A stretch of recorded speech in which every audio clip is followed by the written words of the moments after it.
I never thought answering a text message would turn my whole life upside down. But that's exactly what happened on a Friday night when my boss sent me 3 words that started everything. Let me back up a bit. My name is Marcus Chen, and for 3 years I've worked as executive assistant to Victoria Reed. She built Horizon Tech from her apartment into a company worth millions. Smart doesn't even cover it. She can look at a budget spreadsheet and spot problems in seconds. She remembers everyone's names, asks about their families, and somehow runs a tech empire while making it look easy. Me? I bring her coffee, manage her schedule, and try not to think about how much I've fallen for her. Yeah, I know how that sounds. The assistant crushing on his boss is the oldest story in the book. But it's different with Victoria. At least, that's what I tell myself when I'm lying awake at 3 in the morning. That Friday, we were in her glass-walled office going over quarterly reports. Usually she's totally focused during these meetings. But this time she kept glancing at her phone. Once, twice, 3 times in 5 minutes. Something was definitely wrong. Everything okay? I asked, trying to sound casual. She looked up and I could see the tension in her jaw. Fine. Just my mother reminding me about dinner tonight. The way she said fine told me it was anything but. In 3 years, I'd learned to read Victoria's signals. The pen tapping when she's thinking through a tough decision. How she pulls her dark hair into a ponytail when she's about to work late. The particular tone in her voice when she's pretending everything's okay but it's really not. Dinner sounds nice, I said. She laughed, but there was no happiness in it. It's a setup. My mother's been doing this for months now. Tonight it's some venture capitalist named Garrett who apparently owns properties on 3 continents. My stomach felt like I'd swallowed a rock, but I kept my face normal. Professional. Sounds successful. Sounds boring, Victoria muttered. Then she caught herself. Sorry, that was unprofessional. You're allowed to have feelings about your personal life, I told her. She really looked at me then. Not the quick glances we shared during work discussions, but a real look that made my heart beat faster. For just a second, I thought maybe she saw me as something more than her assistant. But then she checked her watch and stood up. I should head out. Need to go home and change into something my mother will approve of. I watched her pack her briefcase, wanting to say something but having no idea what. Have fun? I hope he's terrible. Please don't fall in love with someone else. Have a good weekend, Marcus, she said at the door. You too, I replied, knowing her weekend was about to get much worse. For hours later, I was home heating up leftover pasta and watching a documentary about bookstores. My phone was on the coffee table when it suddenly lit up with Victoria's name. The message was short and desperate. Emergency. This is a disaster of epic proportions. Please help. I sat up so fast I nearly knocked over my water glass. My fingers were already typing before my brain caught up. What's wrong? Her reply came instantly. Garrett has been talking about his real estate investments for 45 minutes straight. I'm begging you, send a meteor. Send anything. I looked around my small apartment, at my half-eaten dinner, at the chance I never imagined I'd get. Then I grabbed my jacket and keys. I'll be there in 20 minutes. Client emergency. 3 dots appeared immediately. You're the best person I know. Lumiere was the kind of restaurant where everything costs more than my weekly groceries. Heavy glass doors, fancy lighting, waiters in suits. I'd driven Victoria to business dinners here before, back when she was trying to land investors. Now I walked through those doors with my heart pounding, scanning the dining room for her. There. Corner table. Victoria sat across from a man in an expensive suit who kept gesturing at himself while he talked. This had to be Garrett. He wore a watch that probably cost more than my car, and his hair was styled in that way rich guys think looks casual but definitely isn't. Victoria's smile was polite, but her eyes were screaming for rescue. I straightened my shoulders and walked over, trying to look professional and worried instead of jealous and desperate. Victoria, thank goodness, I said, making my voice carry just enough. We have a major problem with the Meridian Partnership. She looked up and the relief on her face made me feel like a hero. Marcus, what happened? Their CEO is threatening to pull out of the deal unless we provide the updated projections tonight. I know it's your day off, but I can't access the files without your authorization. It was completely made up. The Meridian partnership didn't exist. But Garrett didn't know that. How unprofessional, Garrett said, setting down his wine glass with an annoyed click. Surely this can wait until Monday. $4 million can't wait, Victoria said smoothly, already standing. She turned to Garrett with practiced regret. I'm so sorry. Running a company means emergencies don't follow schedules. You're leaving our date for work? Garrett's face was turning red. For your assistant? I'm leaving to save my company, Victoria corrected, her voice cooler now. Thank you for dinner. She grabbed her purse and headed for the exit without looking back. I followed, trying not to feel too satisfied by Garrett's shocked expression. The autumn air hit us as we stepped outside. For a moment, neither of us spoke. Then Victoria turned to me and suddenly she was laughing. Really, truly laughing. The kind that made her whole face light up and her eyes crinkle at the corners. There is no Meridian partnership, is there? I tried to look innocent. I have no idea what you're talking about. Marcus Chun. She shook her head, still smiling. Did you just invent an entire business crisis to rescue me from a bad date? You texted for help, I said simply. I helped. She stared at me for a long moment. Then she did something I never expected. She hugged me, right there on the sidewalk outside Lumiere. Just wrapped her arms around me like it was the most natural thing in the world. I froze for maybe half a second before hugging her back, trying not to notice how perfectly she fit against me or how her perfume smelled like flowers and something else I couldn't name. Thank you, she said quietly into my shoulder. You have no idea how much I needed that. When she pulled back, her eyes were bright. Not with tears exactly, but with something that made my chest feel tight. Want to get real dinner? I asked before I could stop myself. That place looked like they were serving food for dolls. She laughed again, and I decided right then that making Victoria laugh was better than anything else in the world. I would absolutely love that. We ended up at Maggie's 24-hour cafe, a place 2 blocks from my apartment that served breakfast all day and had the best coffee in the city. It was the complete opposite of Lumiere.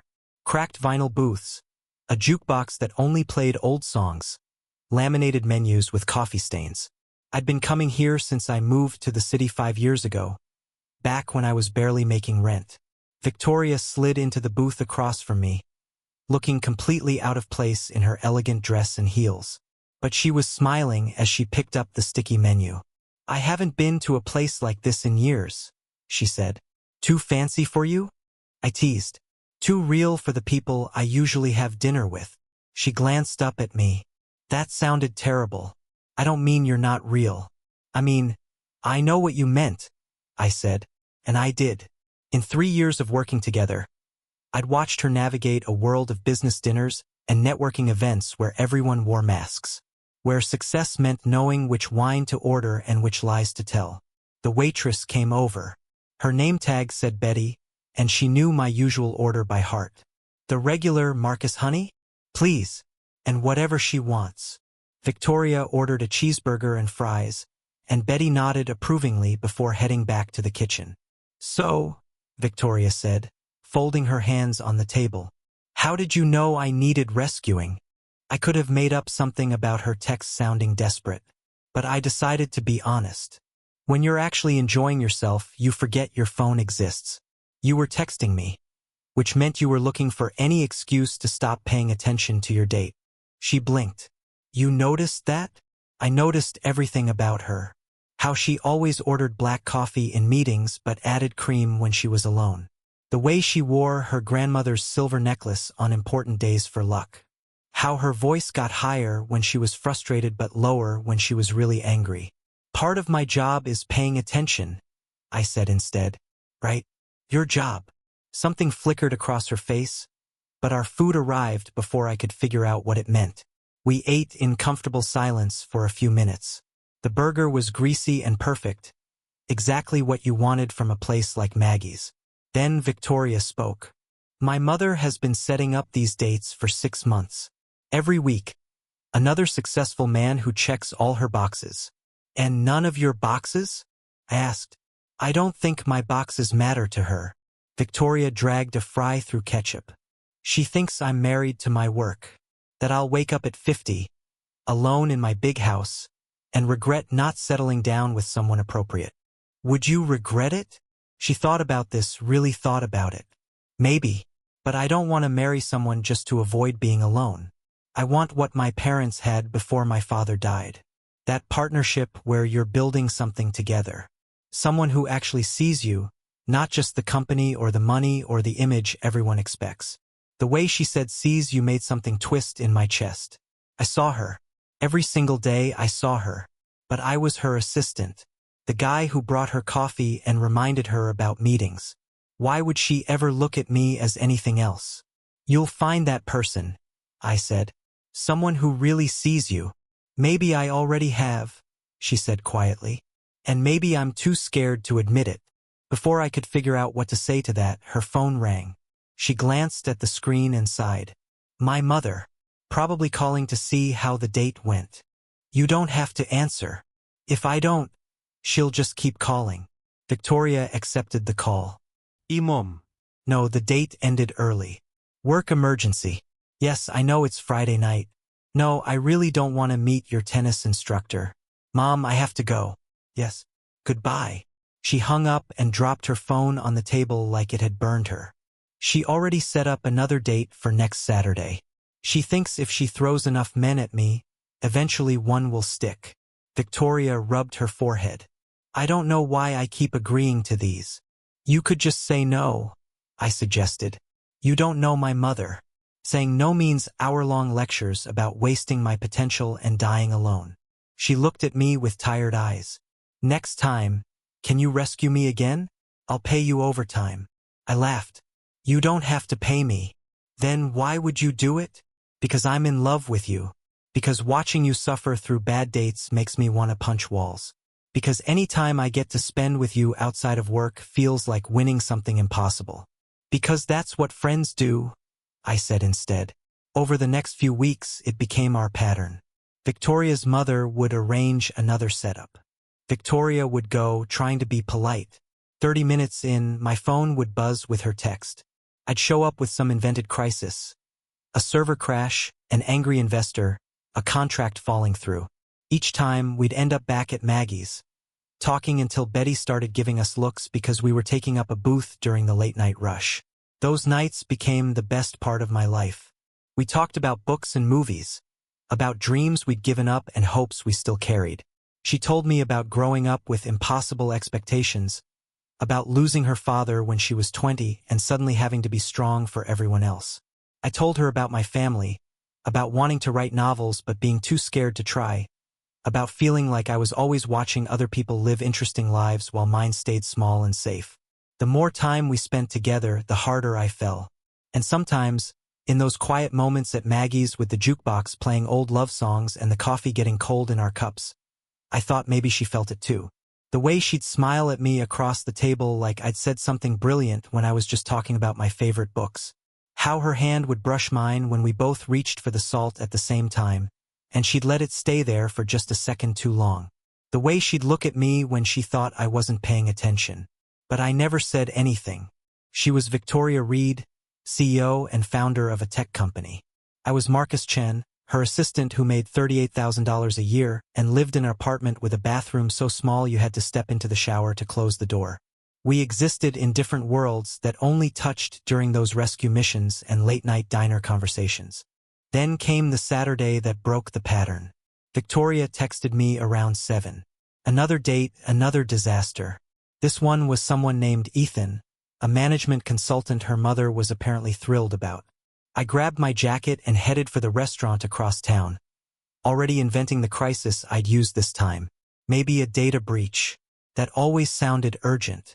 But halfway there, my car made a sound I'd never heard before. A grinding, screeching noise that ended with a sad sputter as the engine just died. I tried the ignition. Once, twice, 3 times. Nothing. My heart sank as I realized what this meant. I grabbed my phone and called Victoria, but it went straight to voicemail. She always turned her phone on silent during dates, trying to be polite even when the guy was boring her to tears. I texted her, but I had no way of knowing if she'd see it in time. For 25 minutes, I sat in that parking lot, calling every tow truck company in the area. They were all backed up. Saturday night meant accidents and breakdowns everywhere. I kept checking my phone, imagining Victoria inside the restaurant, checking her messages under the table, wondering where I was. The thought of her sitting there waiting for a rescue that wasn't coming made me feel sick. Finally, a tow truck arrived. The driver was nice enough, but the bill made me wince. There went most of my savings for the month. By the time I got dropped off at home, it was too late. Way too late. I sent Victoria one more text. Car broke down. I'm so sorry. Are you okay? Her response came 30 minutes later. Don't worry about it. Ethan is actually really nice. We're going to grab coffee. I stared at those words until they blurred. Ethan is actually really nice. It was what I'd wanted for her. Wasn't it? To find someone good. Someone who deserved her. So why did it feel like someone had reached into my chest and squeezed? Over the next week, Victoria went on 3 more dates with Ethan. Each time she came back to the office, she was glowing.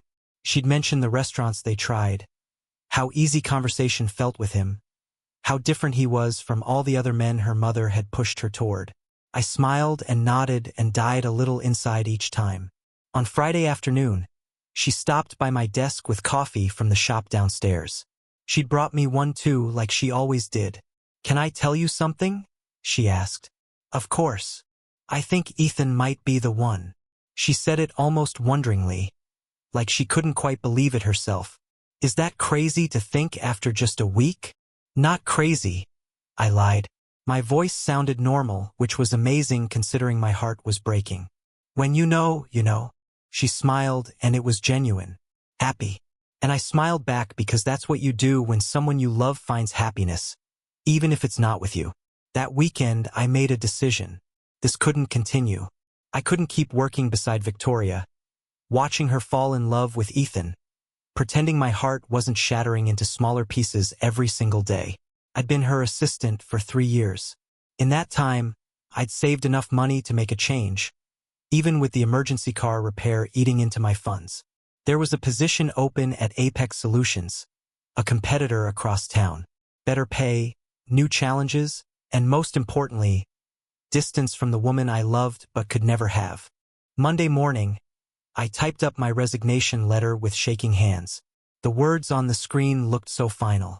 After 3 years of dedicated service, I'm writing to inform you of my decision to pursue a new opportunity. Professional. Clean. Nothing about how my heart was breaking.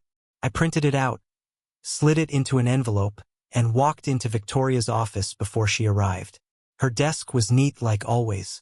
Picture of her parents on the left, stack of files on the right, coffee mug I'd given her last Christmas that said "World's Okayest Boss" as a joke. I placed the envelope right in the center where she couldn't miss it. Then I went back to my desk and waited. My heart was pounding so hard I thought everyone in the office could probably hear it.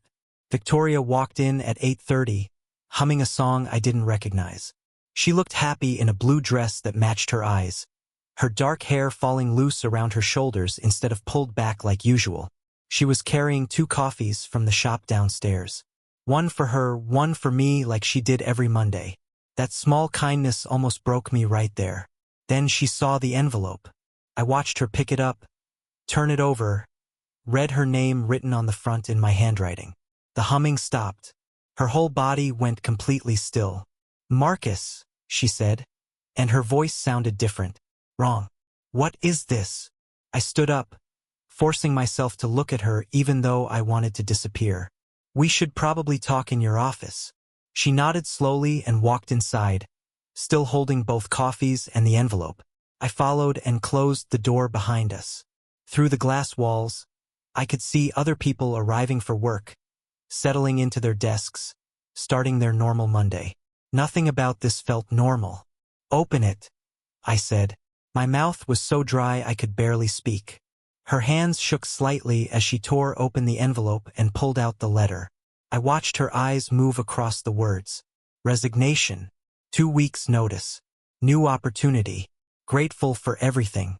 When she looked up, her face had gone pale. You're leaving. It wasn't a question. It was an accusation. Apex Solutions made me an offer, I explained, using the words I'd practiced all weekend. It's a good opportunity. Better pay, room for growth. I think it's time for me to move forward with my career. Move forward, she repeated slowly. Her voice was quiet now. Dangerous. Because of Ethan. I hadn't expected her to guess so fast. What? No, that's not. Don't lie to me, Marcus. Her voice got sharper now, and I could hear the hurt bleeding through. In 3 years, you've never once mentioned wanting to leave. Now Ethan shows up and suddenly you're handing me a resignation letter? Do you think I'm stupid? Of course not, I said, genuinely shocked. Victoria, you're the smartest person I know. This isn't about. Then what is it about? She stood up fast, the letter crumpling in her hand. Tell me the truth, Marcus. Why are you really leaving? Her eyes were blazing now, demanding honesty I wasn't sure I could give. The office felt too small suddenly. I could see the city through the windows behind her, all those buildings full of people having normal days while my entire world was falling apart in this glass box. I opened my mouth to give her another excuse, another carefully built lie, but the words wouldn't come. I was so tired. Tired of lying, tired of pretending, tired of watching her build a life with Ethan while I stood on the sidelines smiling like it didn't kill me. Because I can't do this anymore, I said quietly. Can't do what? Your job? You're the best assistant I've ever had. If this is about money, I can. It's not about money. My voice came out rougher than I meant. It's about walking into this office every single day and being professional when all I want to do is tell you how I really feel. It's about listening to you talk about Ethan and his perfect dates and how he might be the one, and having to smile and be supportive when it's destroying me inside. Victoria's anger seemed to freeze. Her expression shifted to something I couldn't read. What are you saying? I'm saying I'm in love with you. The words came tumbling out, years of keeping quiet just breaking all at once. I've been in love with you since my first month working here, when you stayed late to help me learn the computer system even though you had a dinner meeting with investors. I fell in love with how kind you are to everyone, how you remember birthdays and ask people about their families. I fell in love with the way you laugh at terrible jokes and how you always order too much food at restaurants because you want to try everything. I was rambling now, but I couldn't stop. 3 years of silence was pouring out like water from a broken dam. Those rescue missions weren't just about saving you from bad dates. They were the best nights of my life because I got to see the real you. Not the CEO everyone else sees, but the person who eats cheeseburgers at diners and tells stories about her dad and admits when she's scared. I got to talk to you like maybe I actually had a chance. I took a breath. But then Ethan came along and he's perfect for you. He's successful and charming and he can take you to nice restaurants without having to save up for 2 months. He's what you deserve. And I'm just your assistant who was stupid enough to fall in love with his boss. So yes, I'm leaving. Because I can't watch you fall in love with him. I can't pretend to be happy for you when my heart breaks a little more every time you say his name. The silence that followed felt like it lasted forever. Victoria stood perfectly still, her face unreadable. I'd done it now. I'd ruined everything. Our working relationship, our friendship, all of it gone because I couldn't keep my feelings locked away. Are you finished? She asked finally. Her voice was steady, controlled. I nodded, not trusting myself to speak anymore. Good, because now it's my turn to talk, and you're going to listen. She moved around her desk, coming to stand right in front of me, close enough that I could smell her perfume. I broke up with Ethan yesterday. My brain stopped working. What? I ended things with him after dinner on Sunday. He's a nice man, truly. But I realized something during our week together. She paused. I realized I kept comparing him to you. Every joke he made, I wondered if you would have found it funny. Every restaurant we went to, I wished you were sitting across from me instead. Every time he reached for my hand, I pulled away because it didn't feel right. It didn't feel like you. I stared at her, afraid to believe what I was hearing. But you seemed so happy. You said he might be the one. I was trying to convince myself, Victoria said, and I could hear frustration in her voice now. Do you know how long I've been in love with you? Marcus? Since you brought me homemade soup when I was sick during your second month here. You didn't have to do that. It wasn't in your job description. But you showed up at my apartment with chicken soup because you'd remembered me mentioning my grandmother's recipe once. My mind flashed back to that day. She'd looked miserable with a cold, and I'd spent half the night making soup from a recipe I found online, hoping it would help. That was almost 3 years ago, I said slowly. I know exactly how long it's been, she replied. I've counted every day since, wondering if you felt anything for me or if I was just your boss, your friend at best. Every time you rescued me from those dates, I hoped maybe you were jealous. Maybe you wanted me for yourself. But you never said anything, never gave me any sign. Because you're my boss? I said, still trying to process everything. Because crossing that line could ruin your reputation, your company. Because I thought I was dreaming to imagine you could ever see me as more than your assistant. And I thought the same thing, Victoria said softly.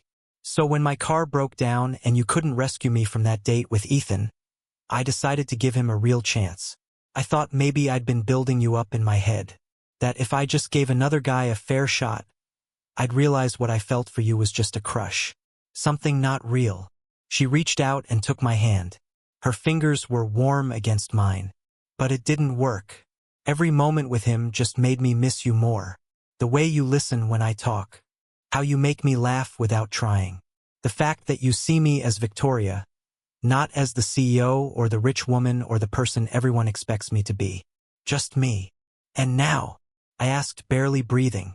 Now you're trying to leave me because you think I chose someone else. Her eyes were bright, like she might cry. Now I'm standing here terrified I've already lost you. That resignation letter says 2 weeks. Marcus, were you even going to tell me how you felt? Or were you just going to walk away and let me think you left for a better job? I looked down at our joined hands, then back up at her face. She was scared. Actually scared. As scared as I was. I didn't think I had the right to tell you, I admitted. You're Victoria Reed. You built a tech company from nothing. You're in magazines and give speeches at conferences. What could I possibly offer you that you don't already have? You, she said simply. The word hung in the air between us. Just you. The person who knows how I take my coffee and reminds me to eat lunch when I'm stuck in back-to-back meetings all day. The person who listens to my terrible days and makes me laugh when I want to scream. The person who drops everything to rescue me. Even when your car breaks down and costs you money I know you can't really spare. I blinked. You knew about that? I pay you, Marcus. I know what you make. I also know what emergency tow trucks cost on Saturday nights. She squeezed my hand. I'm sorry I put you through that. I'm sorry I talked about Ethan when I should have been honest about my feelings. I'm sorry I've been a coward for almost 3 years. We've both been cowards, I said. Then let's be brave now. She took a deep breath. I love you, Marcus Chin. I'm in love with you. And if you still want to leave for Apex Solutions, I'll understand. I'll write you the best reference letter anyone's ever seen. But please don't leave because you think I don't want you. Because I do. More than anything. I looked at her face, at the hope and fear mixed together in her expression, at the woman I'd loved from a distance for 3 years, finally telling me she felt the same way. And I knew exactly what I had to do. I'm still taking the job at Apex Solutions, I said. Her face fell and I quickly continued. But not because I don't want you. Because if we're going to do this, we need to do it right. I can't be your employee and your boyfriend. It wouldn't be fair to you or the company or us. People would talk. They'd say you're showing me favoritism, or that I'm using you to get ahead. I don't want that for either of us. Understanding dawned in her eyes. So you'd leave to be with me? I'd do anything to be with you, I said honestly. I've spent 3 years loving you from a distance. I'm done with distance. And then she kissed me, just leaned forward and pressed her lips to mine, and suddenly nothing else mattered. Not the office, not the glass walls, not the fact that half the staff was probably watching through those windows. She tasted like the coffee she'd been drinking, and her hand came up to touch my face, and for that moment the whole world shrank down to just us. When we pulled apart, we were both breathing hard. I've wanted to do that forever, I said, resting my forehead against hers. Me too, she whispered back. Then reality came crashing back in. Everyone in the office definitely saw that, I said. Victoria laughed. Actually laughed in a way I hadn't heard from her in weeks. Let them see. But you're right about one thing. You can't work for me anymore if we're going to do this properly. Do what properly? I asked, even though I knew what she meant. I just wanted to hear her say it. Date. Be together. Build something real without worrying about office politics or what people think. She pulled back just enough to look me in the eyes. I meant what I said, Marcus. I love you. I want to try this. If you do. More than anything, I said. And I meant it with everything in me. We spent the next hour figuring out the details.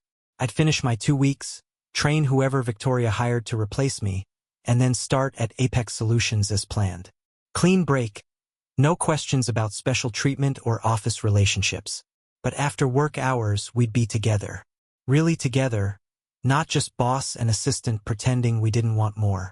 When we finally came out of her office, every single person on the floor was trying very hard to look busy, while obviously dying to know what had happened behind that closed door. Victoria kept her professional face on, but I caught her smiling at me when she thought no one was looking. That evening, I went to her apartment for the first time as something other than her assistant dropping off files. She changed out of her work dress into jeans and a soft sweater, her hair down and face free of makeup. She looked more relaxed than I'd seen her in months. "Hi," she said when she opened the door, suddenly shy. "Hi," I said back, and we both started laughing at how strange this felt, being together outside of work without the excuse of a rescue mission or a fake emergency. We ordered Chinese food and sat on her couch, talking about everything we'd been holding back. She told me about the pressure from her mother, about feeling like she was failing at life even though she'd built a successful company, about the loneliness of always being Victoria Reed's CEO instead of just Victoria. I told her about my dreams of writing novels someday, about being scared I wasn't good enough, about feeling like I'd been living in other people's shadows instead of stepping into my own light. "You're not in anyone's shadow," she said firmly. "You're the brightest person I know. You just haven't realized it yet." Over the next 2 weeks, we fell into a new rhythm. At work, we kept things professional, though everyone definitely suspected something was going on. After work, we were together, learning each other in this new way, figuring out how to be more than boss and assistant, more than friends who rescued each other from bad situations. On my last day at Horizon Tech, the office threw me a small goodbye party. Victoria gave a speech about what a valuable team member I'd been, how much I'd contributed to the company's success, professional and appropriate. But when everyone else had left and it was just us in the conference room with leftover cake, she said what she really meant. "I'm going to miss seeing you every day," she said quietly. "You'll still see me every day," I reminded her. "Just not here. It won't be the same." "No," I agreed, pulling her close. "It'll be better." For months passed. I settled into my new job at Apex Solutions, and it was good. Challenging work, nice coworkers, better pay. But the best part of every day was leaving the office and meeting Victoria. Sometimes at her apartment, sometimes at mine, sometimes at Maggie's cafe where Betty would give us knowing looks and extra coffee refills. One afternoon, Victoria showed up at my office during lunch with a basket and a mysterious smile. "Come with me," she said. I followed her to Riverside Park, the same place we'd walked after that very first rescue mission. We sat on a bench overlooking the water, and she pulled out sandwiches and fruit. "I've been thinking," she said as we ate, "about dreams and what actually matters, about building a life that makes sense instead of just looking successful." "What brought this on?" I asked. "You did. You left a job you were good at because you wanted something better, something real. And I've been thinking maybe I should do the same." "You're not quitting Horizon Tech," I said, surprised. No. "But I'm restructuring. I'm bringing in someone to handle the day-to-day operations so I can step back a bit. I want more time for things that matter, for life outside the office. For you." She pulled a folder from her bag. "Also, I've been looking at commercial real estate. There's a space available on Oak Street that would be perfect for a bookstore. I thought maybe we could partner on it. Your vision, my business experience. Build something together. I stared at the listings she'd printed out, hardly believing what she was suggesting. You want to open a bookstore with me? I want to build a life with you, she said. In whatever form that takes. The bookstore seems like a good place to start. 7 months after that conversation, we stood in what would become Chun and read books. The space smelled like fresh paint and possibility. Empty bookshelves lined the walls, waiting to be filled with stories. A coffee counter sat in one corner, ready for customers who wanted to read and drink and stay a while. What do you think? Victoria asked, slipping her hand into mine. I looked around at the dream taking physical form, at the woman beside me who'd helped make it possible, at the life we were building together, piece by piece. I think that night I rescued you from Garrett was the best decision I ever made, I said. Funny, she said, smiling up at me. I was just thinking the same thing. Except from my perspective, you rescued me from more than bad dates. You rescued me from a life that looked successful on the outside but felt empty on the inside. So we rescued each other, I said. I guess we did. The bookstore opened the following month to a line of people stretching around the block. Victoria and I worked side by side, recommending books, making coffee, talking to customers about their favorite stories. At the end of the first day, exhausted and happy, we locked the door and looked at what we'd built together. Not bad for a former CEO and her assistant, I said. Former assistant, Victoria corrected, wrapping her arms around me. Current partner in every sense of the word. She was right. We'd both left behind the roles that defined us, the professional distance that kept us apart. Now we were just two people who'd found each other despite the obstacles, despite the fear, despite everything that said it couldn't work. Sometimes the person you're looking for is right in front of you, hidden behind professional boundaries and words you're too scared to say. Sometimes all it takes is one brave moment to turn your whole life into something better. I rescued Victoria from bad dates, but she rescued me right back from a life half-lived. From dreams I was too scared to chase. From settling for less than what my heart really wanted. Together, we built something neither of us could have created alone. And it all started with a desperate text message and someone who cared enough to answer.